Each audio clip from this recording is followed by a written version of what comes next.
The Absurdity of Disregarding Neuroscience, Why Consciousness Requires a Brain.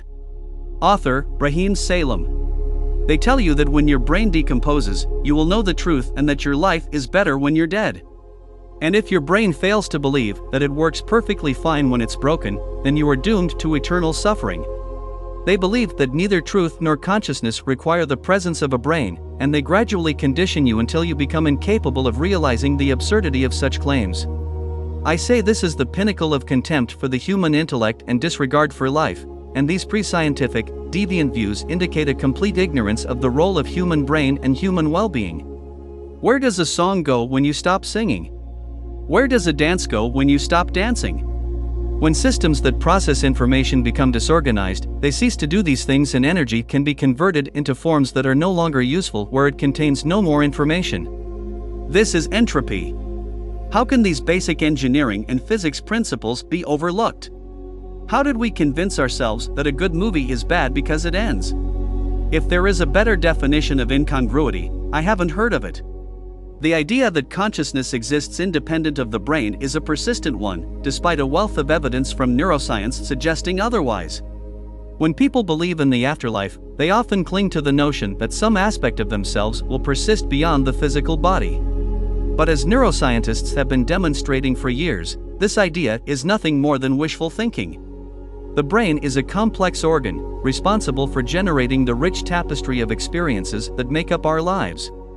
It is the seat of consciousness, the locus of our thoughts and feelings. When the brain dies, so too does consciousness. There is simply no evidence to suggest that any aspect of ourselves can survive the death of the brain. Neuroscientist Sam Harris has written extensively on the topic of consciousness and the brain. In his book Waking Up, he notes that consciousness is the fact of experience. It is the only thing in the universe that cannot be an illusion. It is the one thing that cannot be doubted, because it is the very mode of doubting. Harris argues that the idea that consciousness can exist independent of the brain is a deeply flawed one. There is no good reason to believe that consciousness transcends death, he writes. When the brain dies, the person who was once alive is gone forever. In an article for Scientific American, Christoph Koch writes that the physical processes in the brain are inextricably tied to the phenomenon of consciousness. To suggest that consciousness exists independent of the brain is to posit an unknown and unnecessary mechanism. The idea of an afterlife may be comforting to some, but it is ultimately a fantasy. As Harris puts it, the prospect of death may be the most important fact about life. It is what makes life precious. But it also makes it impossible to waste time. We should cherish our lives, not because they will continue after we die, but because they are fleeting and precious. As the great neuroscientist Oliver Sacks wrote in his book Gratitude, our time is limited, and we should cherish every moment of it. From a logical perspective, the claims that consciousness exists independent of the brain are fallacious. This is because they rely on a lack of evidence rather than actual proof. The absence of evidence is not proof of something's existence. In fact, the burden of proof lies with those making such claims. Therefore, until there is actual evidence, such claims remain nothing more than speculation. As mentioned by Carl Sagan, things that can be proven by science are true, and everything else is just imagination and narrative thinking. Sagan's principle, named after the famous astronomer Carl Sagan, states, extraordinary claims require extraordinary evidence. The claim that consciousness exists outside of the physical realm is an extraordinary claim, and therefore, it requires extraordinary evidence to support it. However, such evidence is lacking and therefore it can be dismissed. As Hitchin puts it in his Sharp Razor, what can be asserted without evidence can be dismissed without evidence.